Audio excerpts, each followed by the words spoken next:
Fala galera do canal Flamengo Sem Limites, bom dia, boa tarde, boa noite a todos.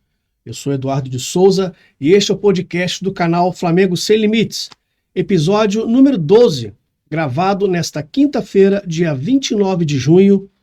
Vamos repercutir a vitória do Flamengo sobre o Alcas pelo placar de 4-0 em partida que ocorreu ontem, quarta-feira, dia 28, às 21h30, última partida da fase de grupos, partida essa disputada no estádio do Maracanã e que sacramentou a classificação do Flamengo para as oitavas de final da Copa Libertadores.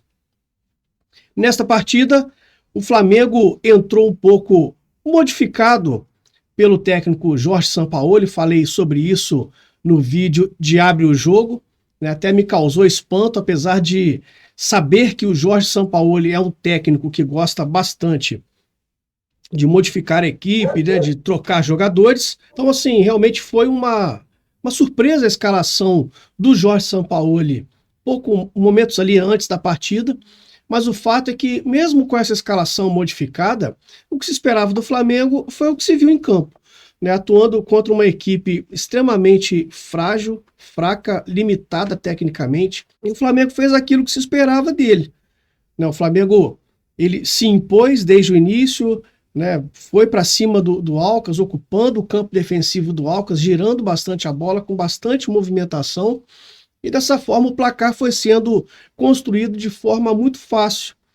Primeiro gol marcado pelo Pedro, segundo marcado pelo Léo Pereira, o terceiro gol marcado pelo Bruno Henrique, uma das gratas surpresas do jogo de ontem, e fechando o placar, o menino Vitor Hugo no segundo tempo, dando números finais a essa partida. Por um momento ali do primeiro tempo, o Flamengo estava até se classificando em primeiro lugar, porque o Racing empatava com a equipe do Nublense, jogando lá em Avejaneda, no El Cilindro, mas depois o Racing também disparou a fazer gols, venceu até inclusive com grande facilidade pelo placar também de 4-0, e dessa forma o Racing se classificou em primeiro e o Flamengo em segundo lugar, que pese aí, temos que relembrar a derrota para o próprio Alcas na abertura da fase de grupos da Copa Libertadores, quando o técnico ainda era Vitor Pereira, e por total desconhecimento, não sei, ele optou por levar uma equipe alternativa para jogar lá na altitude, em Quito, lá no Equador, e saiu de lá com uma derrota de virada pelo placar de 2-1, numa jornada totalmente infeliz do Flamengo. O Flamengo no segundo tempo, aquele modo arame liso, aquele modo modorrento, e dessa forma esses pontinhos lá contra o Alcas, que foram perdidos, fizeram falta para que o Flamengo terminasse essa fase de grupos na primeira colocação. Uma coisa que eu acho interessante, que eu achei interessante ontem, e que eu já havia falado aqui, em outros vídeos, que é a questão da mudança de postura do time quando tem jogos que são jogos, digamos assim, mais decisivos. O jogo de ontem era um jogo decisivo, apesar da probabilidade do Flamengo não se classificar ser bem pequena, mas era um jogo decisivo que precisava sacramentar a classificação para as oitavas de final. E também pelo fato do Flamengo atuar dentro do Maracanã, isso parece que faz com que o time, os jogadores, tenham uma outra postura, uma outra energia, uma dedicação maior aos jogos, e realmente isso me deixa assim, com uma certa apreensão, uma pulga atrás da orelha, porque primeiro, passa a impressão para o torcedor de que o time ele joga quando quer. Não é que o time jogue quando quer, mas eu acho que a disposição, o comprometimento para determinados jogos, eles são de diferentes valores. Acho que isso ficou muito nítido naquele jogo contra o Bragantino, ficou nítido no jogo contra o Santos, já abordamos isso aqui em vídeos anteriores, mas o fato é que a impressão que passa é que esses jogadores, eles jogam quando bem entendem, ou jogam quando a corda está no pescoço, quando a torcida está em cima, quando joga no Maracanã, porque sabe que a torcida vai vaiar se jogar mal, vai cobrar com mais ênfase. Então, assim, ontem foi uma outra postura de time, que pese o fato do time do Alcas ser um time muito limitado. Isso realmente é verdade. Mas mesmo assim, em jogos anteriores, o Flamengo havia demonstrado, não havia demonstrado esse comprometimento, esse interesse pela partida que foi mostrado no jogo de ontem. Né? O time correndo, o time marcando, buscando, disputando, jogando, competindo como tem que ser. Né? O que se espera, na verdade, desse time do Flamengo é que ele passe a competir em todos os jogos. Né? Não seja aquele time que aceita que seja presa fácil para o adversário, principalmente no Campeonato Brasileiro. E tem um outro fator. Como o Flamengo ele se classificou em segundo lugar na Libertadores, né, no seu grupo, ele vai para o pote 2.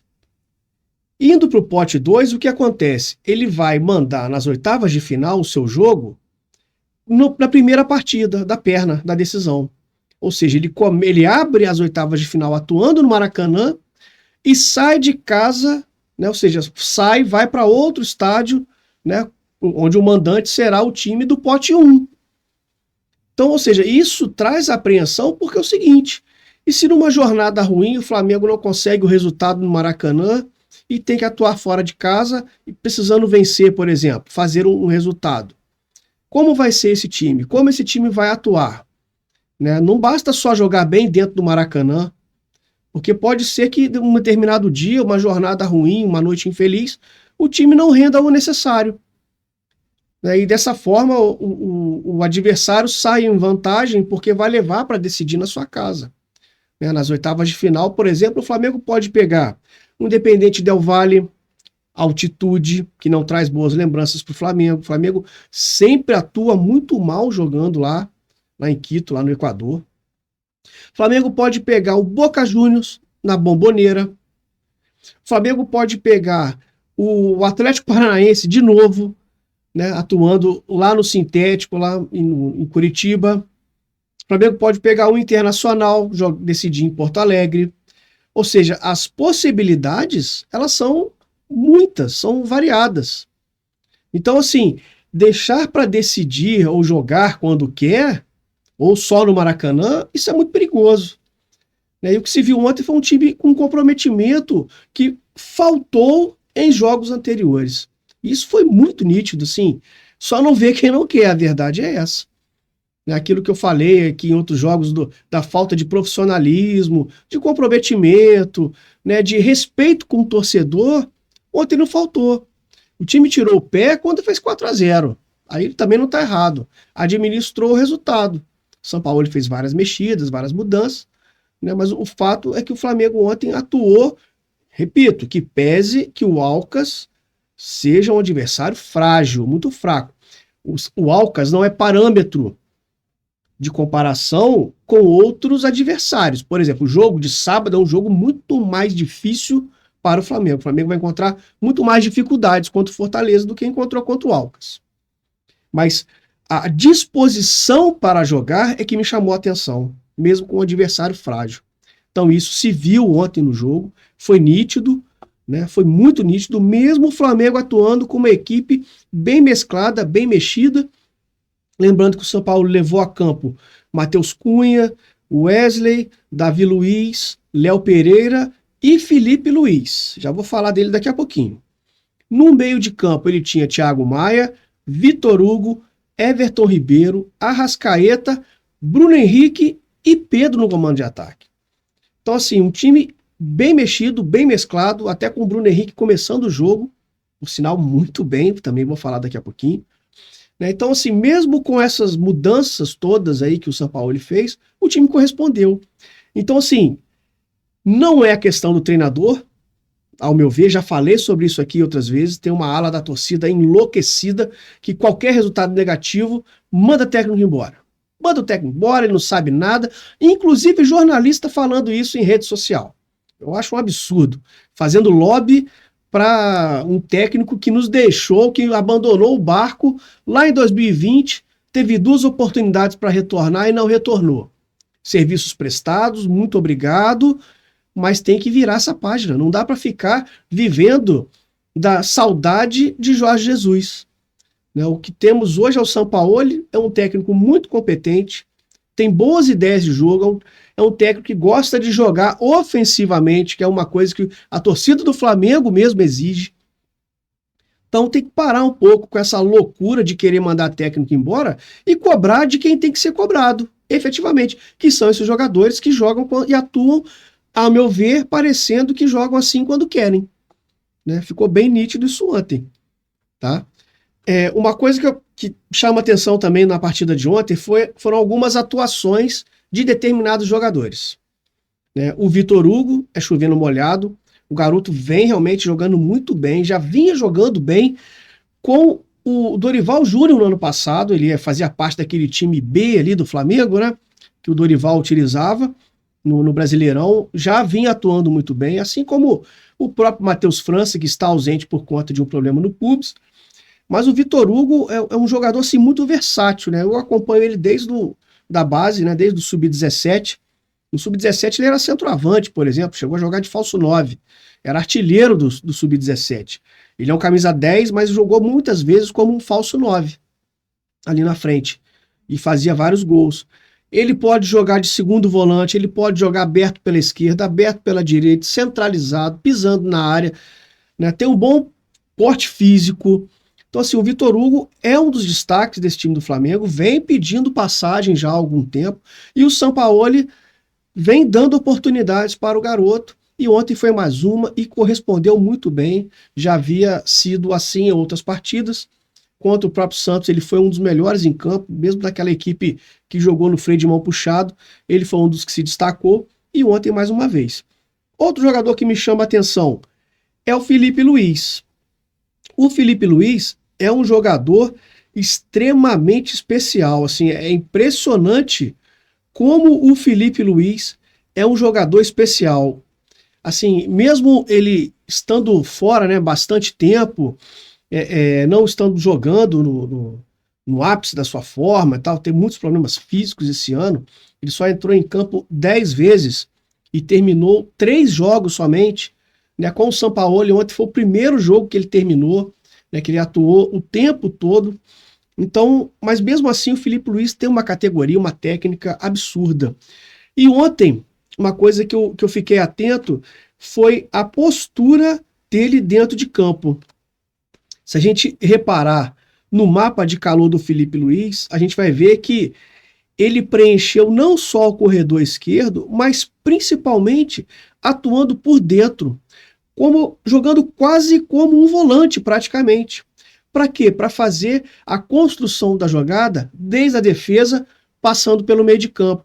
Dá para perceber aqui pelo mapa de calor, ó, como ele se concentrou bastante pelo setor de meio de campo. Né? Então, de repente, esse é um achado do Sampaoli, né, que pode ser muito útil para a sequência dos campeonatos que o Flamengo irá disputar.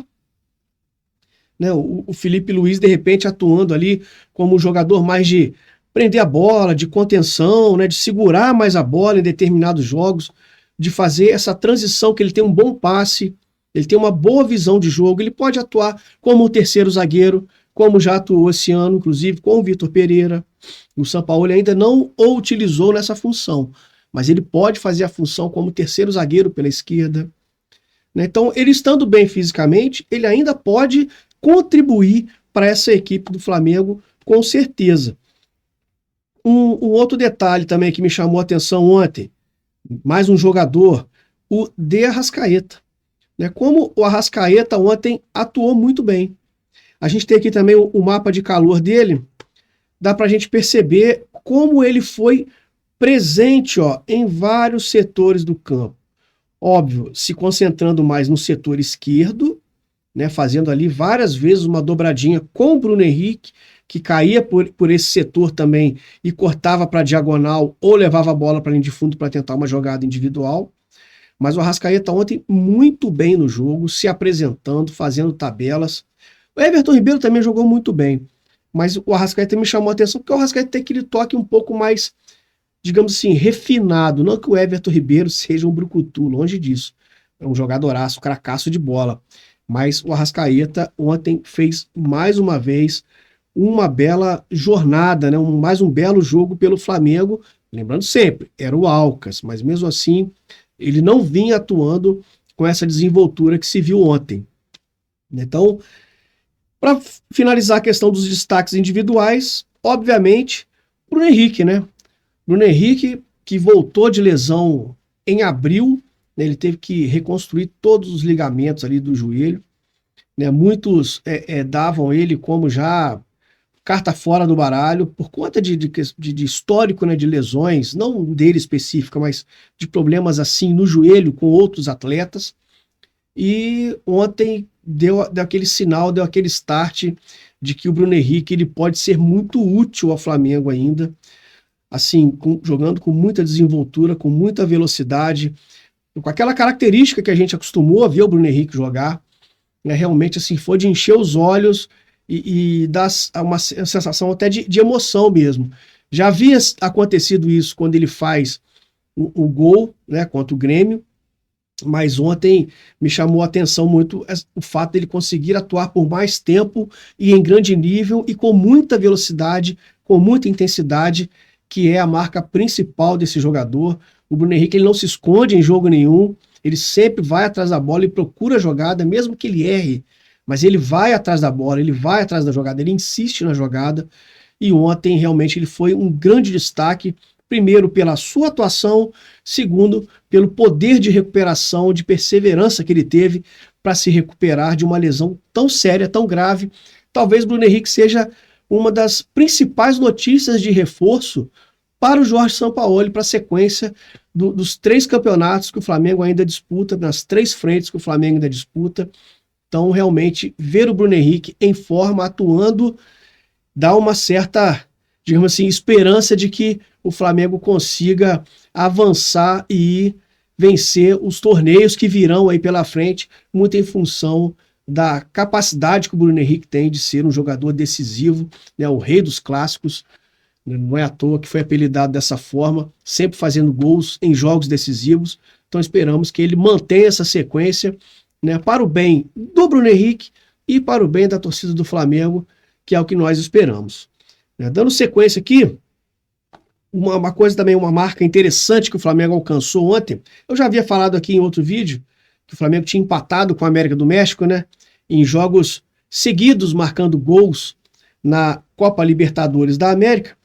O Flamengo chegou ao 26º jogo consecutivo e quebrou a marca do América do México com o gol que foi marcado pelo Pedro ontem, que foi quem abriu o placar para o Flamengo contra o Alcas.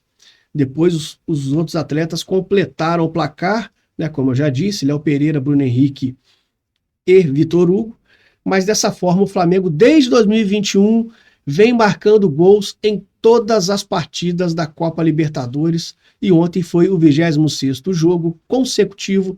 Dessa forma o Flamengo quebra o recorde que era do América do México e agora assume essa marca, que é um detalhe importante, um detalhe interessante da gente trazer aqui para vocês.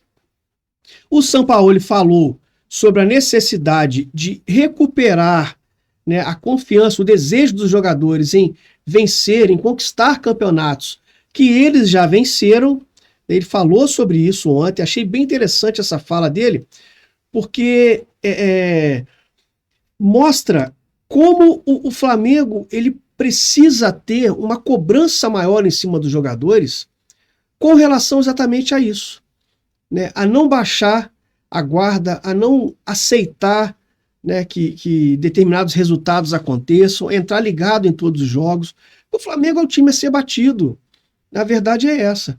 E o Jorge Sampaoli disse, temos que fazer que esses jogadores que ganharam tanta coisa recuperem a fome. Que fome é essa? A fome de vencer títulos, de serem campeões, de ganhar títulos.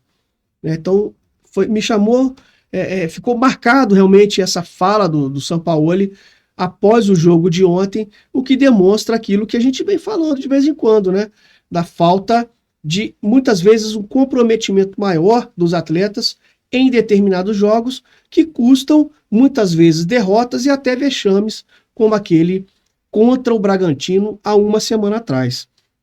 Uma outra frase do Sampaoli, que também foi bem interessante, foi essa aqui. O time, em alguns momentos, é muito superior a qualquer rival, mas ainda está faltando uma conexão, principalmente na parte defensiva. É o que também já falamos aqui, já abordamos.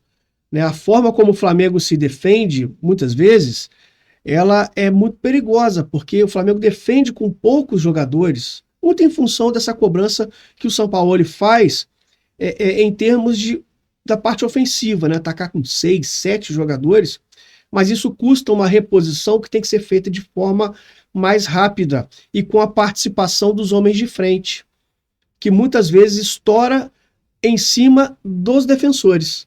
Os zagueiros ficam muito expostos, né? Isso diminuiu um pouco com a presença do Eric Pulgar, e acredito eu que com a chegada do Alan, né, se realmente for concretizada a operação, o Flamengo vai ter uma excelente dupla de volantes, né, com Alan e Eric Pulgar. O Thiago Maia, a meu ver, deve ser reserva, provavelmente, né, apesar que o Sampaoli parece que com ele não existe time reserva, todo mundo joga, todo mundo atua, o que gera uma competição também interessante dentro do elenco, né, também isso tem que ser ressaltado. Então, o Sampaoli fazendo aí algumas observações com relação ao desejo dos jogadores em serem campeões e também com relação à questão defensiva, né?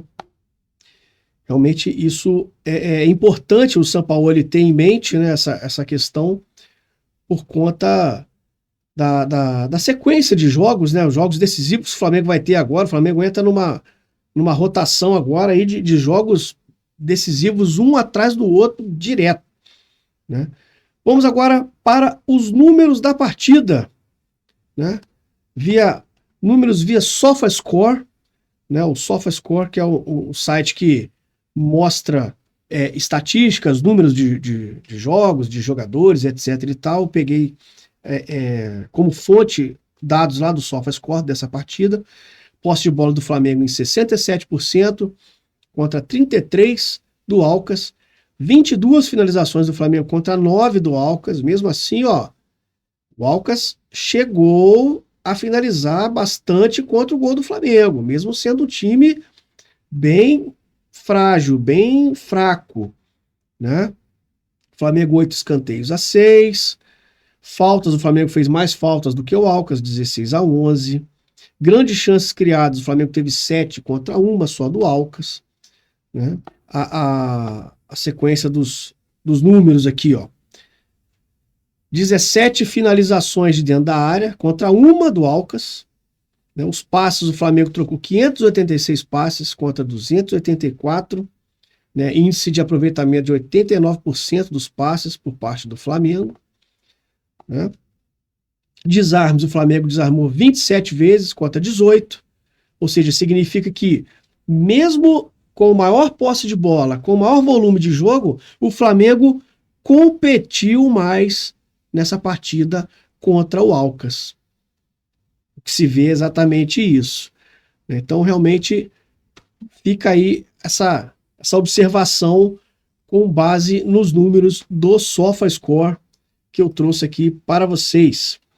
E agora nós vamos ver a classificação final, né? Como ficou esse grupo do Flamengo, né, após essa rodada, a última rodada da fase de grupos. Como eu disse, o Racing venceu o Nublense pelo placar de 4 a 0 também, assim como o Flamengo venceu o Alcas, e o Racing termina na primeira colocação com 13 pontos. O Flamengo vem em seguida com 11 pontos. O Nublense fica com 5, terceiro lugar, vai disputar os playoffs da Sul-Americana, e o Alcas com 4 pontinhos, desses 4, 3 conquistados em cima do Flamengo. Realmente é de chamar atenção de forma negativa, tá? Exatamente isso aí. Essa é a classificação com o final da rodada do grupo do Flamengo, grupo A, Flamengo indo para as oitavas de final da Copa Libertadores da América, certo? Após o jogo contra o Alcas, sábado, tem Flamengo e Fortaleza no Maracanã. Exatamente. Flamengo e Fortaleza se enfrentam no Maracanã, Campeonato Brasileiro, às 18h30, dia 1º de julho. O Flamengo vai encarar uma pedreira, né, que é esse time do Vojvoda, time muito bem treinado pelo técnico Vojvoda. Então, realmente, o Flamengo tem uma parada duríssima aí no próximo sábado. Talvez por isso o Sampaoli tenha dado essa mexida na equipe que fez ontem, segurando, dando um controle de minutagem para alguns atletas, principalmente Ayrton Lucas, que vem jogando frequentemente, Fabrício Bruno, né? O Gabigol estava voltando de lesão no quadríceps, então de repente atuou menos ontem por conta disso.